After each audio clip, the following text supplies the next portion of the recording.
건강보험료 개편에 대한 정부의 입장이 혼란스럽습니다. 민경욱 청와대 대변인은 오늘 개편안이 백지화된 것은 아니라면서 보건복지부 장관의 어제 발표와 다른 소리를 했습니다. 연말정산 파동으로 대통령 지지율이 폭락한 이후 정부가 여론의 눈치만 보다 보니까 중요한 정책 방향도 갈짓자 행보를 보이고 있습니다. 노주민 PD와 뉴스리뷰 진행하겠습니다. 어서 오시죠. 안녕하십니까. 청와대 쪽에서 건보료 개편안이 백지화된 건 아니다, 이런 얘기를 했더군요. 네, 오늘 브리핑을 가진 청와대 민경욱 대변인이 기자들 앞에서 이 사안에 대해서 얘기를 했는데요. 네, 백지화된 것은 아니고 충분한 시간을 두고 검토해서 추진하는 것으로 알고 있다라고 말했고요. 또 사회적인 공감대를 위해 논의가 필요하다고 복지부 장관이 판단한 것으로 본다라고 말했습니다. 보건복지부 장관과 청와대 대변인, 누구 말이 맞는 겁니까? 네, 말 바꾸기 논란이 커지자 백지화는 아니라고 수습을 했을 뿐 개편은 잠정 중단된 것으로 봐야 맞을 것 같습니다. 최근 연말정산 파동의 여파로 대통령 지지율이 하락세를 면치 못하고 있기 때문에 추가적인 부담을 상쇄하려 했다는 분석입니다. 하지만 지속적으로 추진해온 핵심 과제를 한 번에 뒤집었다는 점 역시 좋은 평가를 받기는 어려워 보입니다. 네, 지금까지 보건복지부는 2013년 이후 꾸준히 개편을 추진해 왔습니다. 2013년 7월에 건보료 부과 대상을 소득으로 일원화하고 형평성 논란을 해소하며 무임승차자를 축소하겠다라고 개혁 방침을 발표했습니다.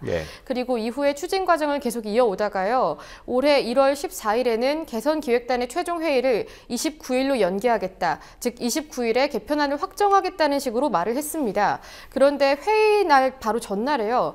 금년 중 건강보험료 부과체계 개선안을 만들지 않겠다라고 돌연 입장을 바꿨습니다. 이번 연말정산으로 불만이 높아진 집단 하면은 소득이 어느 정도 되는 그런 직장인들입니다. 건보료 개편안 역시 이 사람들의 추가 부담이 더 많아지는 방향이었던 거죠. 네, 기본적인 원칙은 복잡한 부과 기준을 소득 수준으로 일원화하는 겁니다. 이 방안을 통해서 결과적으로는 소득이 많은 직장인이나 피부양자의 부담은 늘리고 저소득층의 부담은 줄이는 방안입니다. 이 방안으로 7가지의 시나리오가 논의돼 왔는데요. 그중에서 가장 채택 가능성이 높았던 사안을 좀 보시겠습니다. 네, 우선 고소득 직장인의 보험료를 추가 징수하기로 했습니다. 현행으로는 연간 7,200만 원이 넘는 직장인에게 추가적인 보험료를 납부하게 했는데요. 이 기준을 연간 2천만 원으로 낮춰서 보험료를 내는 대상을 더 늘리는 겁니다. 이렇게 되면 고소득 납부자 26만 3천 명이 추가됩니다. 그리고 고소득 피부양자에 대한 보험료 징수 기준도 바꿨습니다. 원래는 피부양자의 경우에는 좌측에 있는 그 면제 기준에만 해당되면 그 보험료를 내지 않았습니다. 금융소득이나 근로기타 소득이 4천만 원 이하일 경우, 그리고 연금소득 50% 금액이 2천만 원 이하일 경우, 또 재산세 과세표준액의 총합이 9억 원 이하인 경우인데요. 네, 상당히 재산이 많은 경우가 아니면 웬만해서는 보험료를 내지 않아도 되는 상황이었습니다. 하지만 앞으로는 종합소득이 연간 2천만 원을 넘으면 납부를 하도록 전환하겠다는 방침입니다. 이럴 경우 납부자가 19만 3천 명이 추가적으로 발생하게 됩니다. 네, 그리고 마지막으로 한 가지를 더 보시겠습니다. 네, 저소득층의 경우에는 앞서 말씀드린 것과 반대로 보험료 부담을 좀 줄여주는 방안으로 가려고 했습니다. 네, 지금 보시는 것이 원래 지역가입자의 경우에 성, 연령, 자동차 등의 기준이 있어서 소득이 낮아도 자동차를 보유하면 더 많은 보험료를 내야 하는 이런 모순적인 문제가 있었습니다.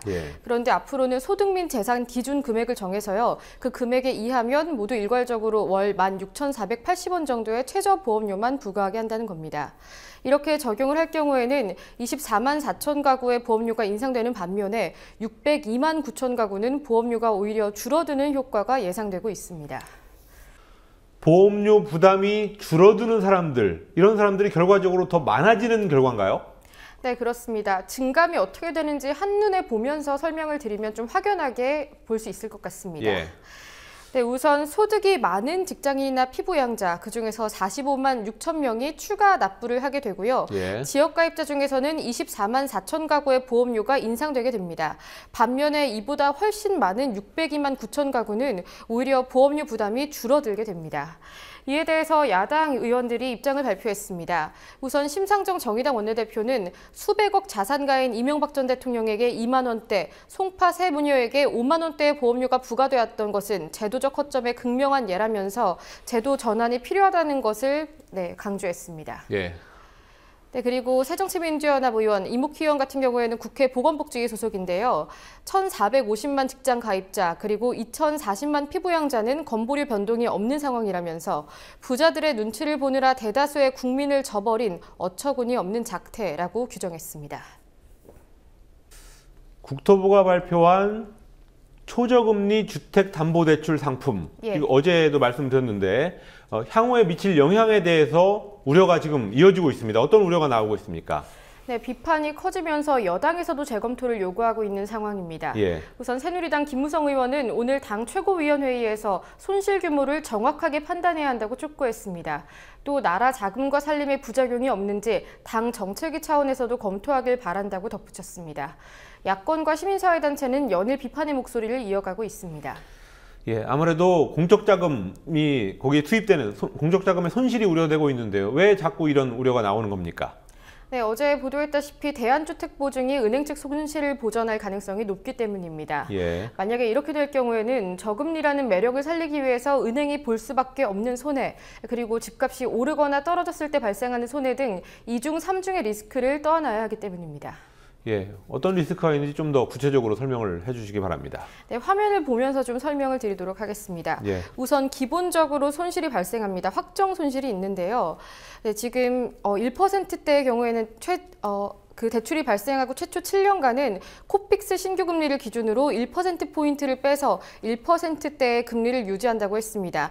이때 우선 1%포인트의 손실이 발생하고요. 예. 또 여기에서 은행이 통상적으로 대출을 진행할 때 발생하는 가상금리 이익 1%가 더 더해져서 약 2%포인트가 대출자에게는 혜택이 되는 반면에 이 손실을 은행이 보게 되고 또 대한주택보증이 이 중에서 고정적으로 발생하는 1%는 보전해줄 방침이 유력하게 거론되고 있습니다. 예, 집값이 오르는데 손해를 본다. 예. 어떤 이유 때문에 그렇습니까? 네, 수익 공유 상품이라는 점 때문입니다. 네, 예컨대 6억 원짜리 집을 구매했고 이를 위해서 3억 원을 대출했다고 가정해 보겠습니다. 그렇게 되면 대출 비율은 50%가 되는데요. 가격이 7억으로 상승해서 1억 원의 그런 이익이 났을 때 대출 비율 50%를 적용하면 수익 5천만 원을 은행에 지급해야 되는 겁니다. 당장 수중에 돈이 없다고 해도 수익 정산을 해야 되기 때문에 추가 대출을 오히려 받을 우려가 전문가들에 의해서 제기되고 있습니다. 예, 반대로 집값이 떨어질 경우에는 어떻게 됩니까? 네, 담보 가치가 하락하는 것이기 때문에 물론 대출자, 은행 모두 손해를 봅니다. 그리고 좀 더 상세한 내용을 보시면요. 네, 집값이 4억으로 하락했다고 했을 때 예. 우선 대출자는 가격 하락분의 손해를 보는 건 당연하고요. 예. 또 은행은 고정적으로 보는 확정 손실 2%포인트의 담보 가치 하락으로 인한 손실까지 이중 손실이 발생하게 됩니다. 대한주택보증이 여기에 대한 손실 역시 보전하는 방안이 논의되고 있습니다. 또 국토부는 대한주택보증 외에도 파생상품과 연동을 시키는 방식도 고려 중인 것으로 전해졌는데요.